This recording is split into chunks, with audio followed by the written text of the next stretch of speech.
Nou ja, soos ou Trump tussen die duiwel en die midterm elections is, so tussen die duiwel en die diep blou see, so is ou Bibi Netanyahu ook in die moeilikheid.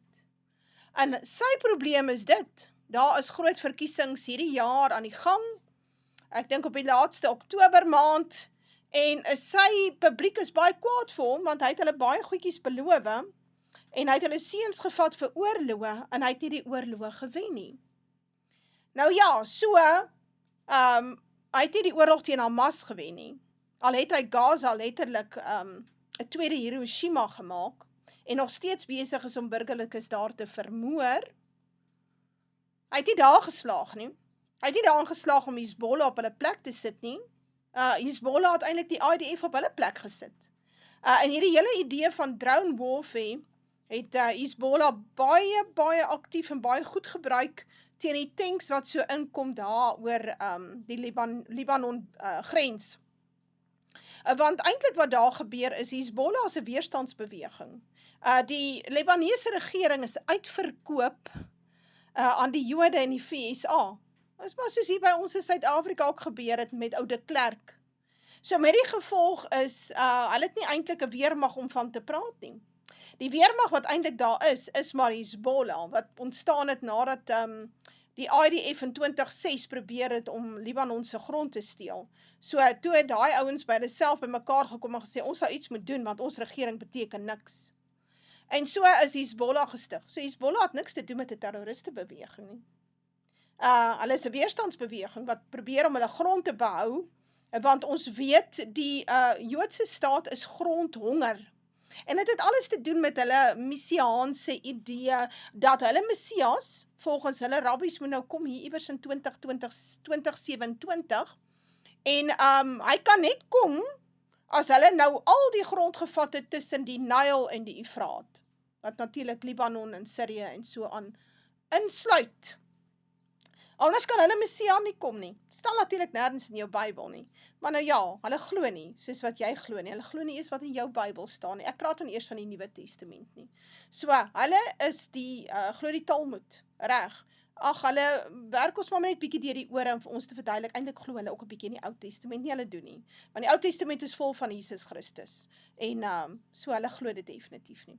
Hoe dit ook al sy, so Bibi Netanyahu sit met hierdie probleem. Die volgende verkiesings is op hande, en ek kan nou al vir jou sê, hy gaan dit verloor. En hy gaan moet vlug vir sy lewe, want daar's bedrogsake teen hom, hulle wil hom toesluit. Reg. Die oomblik as hy nou nie meer 'n job het in die parlement nie, hy's 'n gewone burger, wel, dan sy fair game. Hulle gaan hom toesluit. Die sake teen hom is al hangende, hulle wil hom baie graag toesluit vir bedrog. En ons het, ek het al gesê, hy sal vlug, ek het gesien, hy vlug Suid-Afrika toe. Dit sal nou nie wees onder hierdie ANC regering nie, dit sal wees onder die Doringbos regering, die volgende, Kudesa, VN, ja, Britse regering, VSA regering, wat ons hier in Suid-Afrika gaan sit, so, samestelling van 'n regering.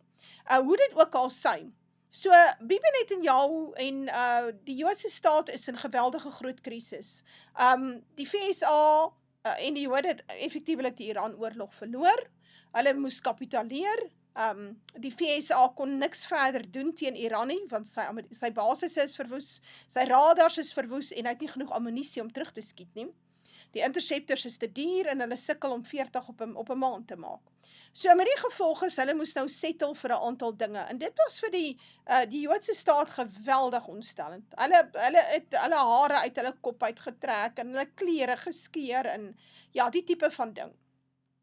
En so, hulle het hierdie krisis ontwikkel van, ons moet weet wat daar aangaan by die VSA, want die VSA het ons min of meer nou een kant toe geskuif en gesê, luister, ons kan nie met die Jode staat en Iran om 'n tafel gaan sit nie, want die Jode is trigger happy, en hulle gaan die hele vredesproses derail, en daar sal nooit vrede wees as dit van die Jode afhang nie, wat korrek is.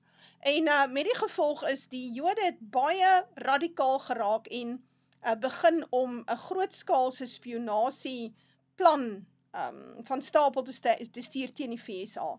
Nou dit is so dat die Mossad baie sterk op die VSA spioneer. Ja, hy spioneer op hulle maatjies. Dis hulle maatjies, en hulle, ek meen, dis jou bondgenoot, jy spioneer op jou bondgenoot. En die ding het uitgekom In die New York Times het daar 'n berig na vore gekom, in die laaste 3-4 weke, waar die Pentagon die threat level van die Mossad spying opgestoot het na critical. Reg. En dis baie belangrik. Ons sien dat kyk, die Joodse staat is nou soos 'n 4-jarige wat 'n tantrum gooi. Met die gevolg is daar is ander dreigemente ook waaroor ons sal praat, maar hierdie een van die spionasie is belangrik, want 'n mens moet nou mooi verstaan wat is die Jode, omdat hulle voel hulle is hulle het nie meer hierdie lekker beheer oor Trump en Witkop en Jared Kushner en die Pentagon nie, en daai ouens wil nie meer dans na hulle pype nie. Hulle moet nou weet wat daar gesê word, asof dit nou enigstens 'n verskil gaan maak. Ja, dit veroorsaak dit wys op 'n duidelike skering tussen die FSA en die Joodse staat. Soos ons al sien, daar is 'n duidelike skering tussen die Jode en Brittanje, soos ek al daaroor gepraat het. Maar kyk 'n bietjie gou na hierdie video. The New York Times reports that U.S. intelligence assessments that indicate that Mossad has stepped up its surveillance of American officials involved in negotiations with Iran, particularly Steve Witkoff and Deputy Pentagon Chief Elbridge Colby. In response, the Department of Defense raised Israel's espionage threat level from high to critical. Maar die ding dat die Mossad op die FSA spy, dit is nou nogal 'n feit. En John Kiriakou praat spesifiek daaroor. Nou ons weet hulle het dit in 2019 ook met Trump gedoen, toe word dit ook uitgelek. Ek het die berig hier ook hierso. Maar luister 'n bietjie wat sê John Kiriakou. Die CIA word verbied om te spy op die Jode in die Joodse staat. En eintlik moet hulle, want hulle is ouens wat kernwapens het, wat dit nie verklaar het nie, so dis 'n onwettige kernwapenstaat. En hulle het nou al gedreig dat hulle nou dinge gaan doen. Hulle gaan doen verskriklike wapens, sê hulle gaan nou dinge doen. Ek het dit nou nog al 'n video, so 'n bietjie daaroor praat. Maar die feit dat hulle kernwapens het en nie onder die autoriteit val van hierdie internasionale kernwapen organisasie waaraan Iran onderworpe was vir jare der jare, moes Iran toelaat dat die inspekteurs kom kyk na hulle kernprogram, al was dit net vir elektrisiteit. Nou die Jode wil nie hulle sin verklaar nie, en hulle is ook nie bereid om inspekteurs daar te kry nie. So hulle is eintlik 'n rogue state. Maar luister 'n bietjie wat sê John Kiriakou oor die CIA en die Mossad. It's because Mossad actively spies on the United States. The United States does not spy on Israel. That's written in stone. People poo-poo this every time I say it. I'm telling them it's written in stone. The United States does not spy on Israel, but Israel actively, consistently has spied on the United States. Why fuck with us like that when we're your only lifeline, right? We're your only friend at the United Nations. We're giving you billions of dollars of the American taxpayers' money so you can have your own welfare state that we don't have here. And then you're going to do that to our officers who are there to help you, you know, who are friendlies, and they're there to help you. Now, Pollard is indicative of the broader problem. On my very first day at the CIA, as a new hire, I was sitting in the auditorium with 300 other people, and we got a briefing from the CIA's director of security. And he told us that at the Israeli embassy in Washington, there are 2 declared intelligence officers, one from Mossad and one from Shin Bet.